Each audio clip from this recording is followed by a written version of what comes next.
So, the trade deadline was absolutely crazy, holy.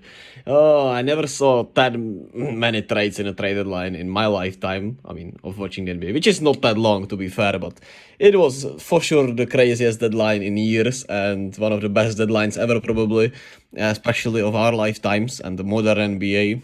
There were so many deals going on, and there are some things that we still are not sure about, from the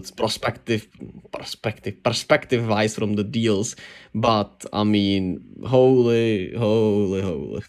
I can swear on this. So yeah, let's start with the deals and then I'll get to winners, losers, and everything. So D'Angelo Russell, Jared Vanderbilt, and Malik Beasley, some picks around here and there. The main pick is the 2027 Lakers first rounder protected top 4, I'm pretty sure.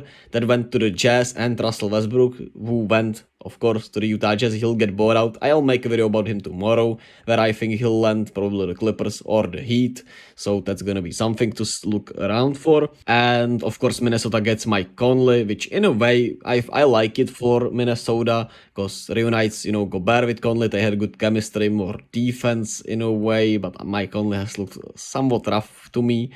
Otherwise, I like the deal mostly for the Lakers, of course, because, I mean, they get 3 really good rotational pieces. D'Lo, Malik Beasley, and Jared Vanderbilt are all gonna help them be just a much better team. Those are 3 really good players. One really good shooter. D'Lo is another really good shooter and a glue guy, which, I mean, all you wanted. I think Rob Pelinka really outdid himself with this one, and it should help the Lakers remarkably, in my opinion. Then we had Jakob Poeltl heading to the Toronto Raptors for Cam Birch and a 2024 protected first, some second rounders here and there. There were a lot of second rounders. Man, the 5 second round pick trades were incredible. That was the special teams. And Jakob Poeltl to the Raptors signals that they want to actually win now, because they didn't trade anyone else. They want to try to win in the East now. We'll have to wait and see in the offseason what they do.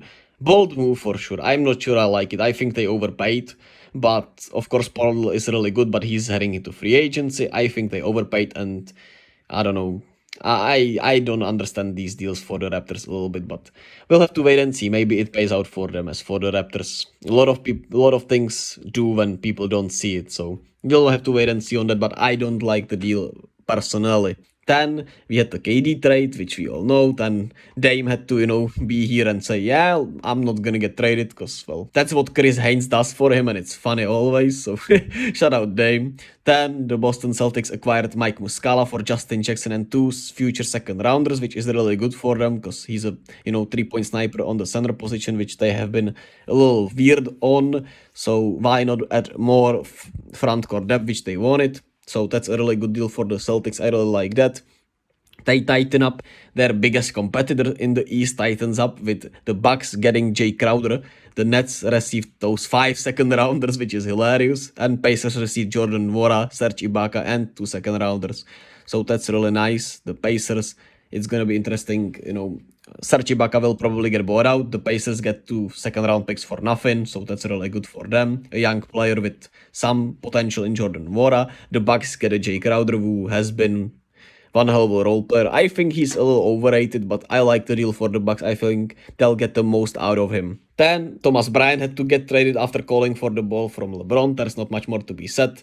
He'll go to Denver, take the backup spot for the Nuggets on the center side, and that should be solid for the Nuggets, even though defensively it's really meh, but I understand it. That's what they do. That's what they have done throughout these years. Then the Blazers got Matthise Thybule.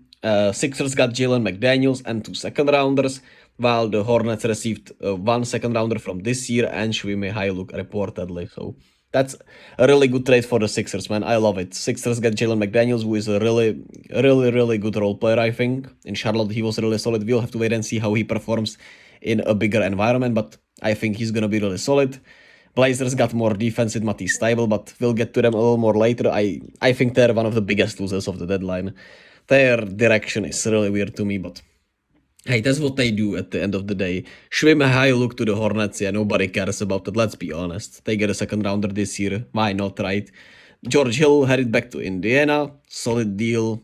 So many reunions in this deadline. We already saw everyone mention it probably, but it's really crazy how many reunions are there. So, yeah, that's happened. Bones Hyland to the Clippers for 2 second rounders. The Nuggets really wanted to get rid of him because of his defense, and well, there were a lot of things going on for Denver. Understandable for me. He was not great. He's a spark plug guy with no defense, which they don't need, especially when their center position backup is really bad defensively, and their biggest weakness is defense. They don't need a shot chucker, I think, at point guard.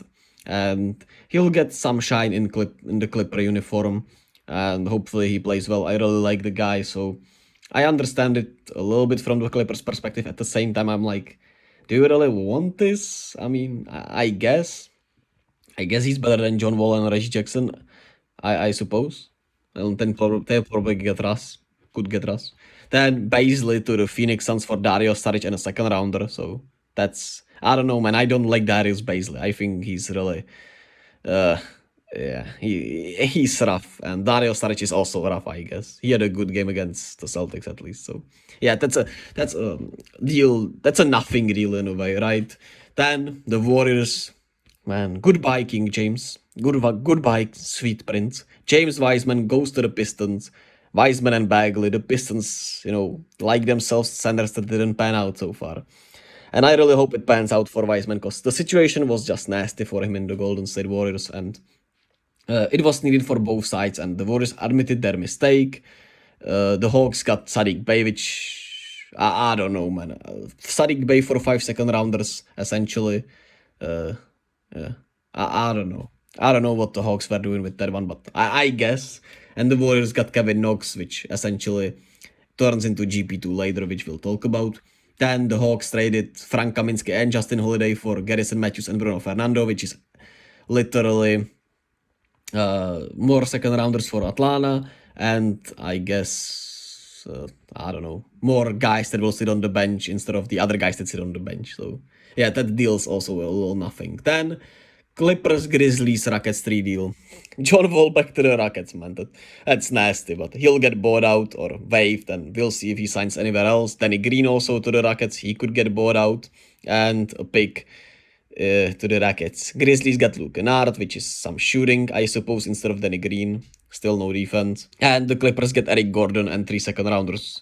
Why not take a chance on Eric Gordon? He has a team option, I'm pretty sure, so they can actually cut his salary next year if he doesn't work out. He's a 3-point shooter. Why not take a chance on him, I think. Pelicans get Josh Richardson for Devontae Graham and for second rounders. So many second rounders traded, right? Nobody cares about second rounders now. Josh Richardson to the Pelicans is a solid addition to their bench. If they are healthy, I like this trade a lot. Nothing else happened for the Pels, which is a little disappointing, but it makes sense with the price of OG Anunoby, which was probably everyone's biggest target at the end of the day. Lakers get Mo Bamba for Patrick Beverley. Patrick Beverley always gets traded after he tweets something, nice. So that's hilarious, man. That made me laugh a lot. Future second round pick to Magic and a cash consideration for Mo Bamba. Why not? Take a swing on him for, why not? Mason Plumlee headed to the Clippers for Reggie Jackson. I really love this deal for the Clippers. More bodies to the, front court depth, and Mason Plumlee has been really good just on Charlotte. And I think he's going to be really good for them. So I like this deal for the Clippers a lot. Then, the best trade of the night, GP2 back to the Warriors for 5 second round picks. Yeah, they admitted that their mistakes. Essentially traded Wiseman for Gary Payton, and yeah, which they, could have resigned him in the offseason and a lot. But hey, it's good to admit your mistakes. You get Gary Payton back in your system.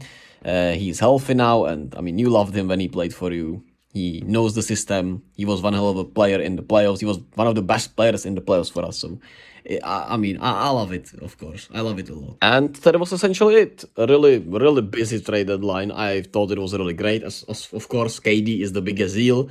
The biggest winners to me. The Suns, of course, they get KD. We'll see how it pans out. It could go disastrous, in my opinion, with CP3 and the injury issues that are, for both KD and CP3. But KD has been healthy for the playoffs for the last couple of years. So, and Devin Booker already was injured. Chris Paul already was injured this season. So maybe they got their injury demons already out of there. Then my biggest winner is the Clippers. I really like the deals they made. I like their depth now. I like how they're retooled. Then it is the Lakers. I really love what the Lakers did this deadline overall. I think they did a really good deal. That's another winner to me. The Pacers get some second rounders, get some, another young talent there. I really like it for the Pacers. Just a small winner. The Warriors are a winner in my eyes, in a way, because, well, they did, what they had to do. So, yeah. And otherwise, I'm not seeing any other winners in my, essentially pop up to my head. And the losers, in my opinion, the losers are the Knicks. They didn't do much. The Blazers, I don't understand their direction. And we already talked about it a little bit, but you could see it coming from a mile away. The Bulls did absolutely nothing, and the Raptors are kind of delusional in my opinion. But, I mean, they are not the losers, but they are one of the losers to me. So that was a recap of the deadline, man. So many moves. I think a lot of good moves for everyone. And I'll do some, more talk about the deadline tomorrow probably. I'll probably do a Russ video where he'll end up and some other talk. Maybe rate the deadline day trades, everything. And thank you all for listening to me. I sound a little tired here, but I really am. I had way too much to do today. So yeah, I'm glad I just got it out of here. And I hope you enjoy. Leave a like and subscribe. And I'll catch you all tomorrow with more videos.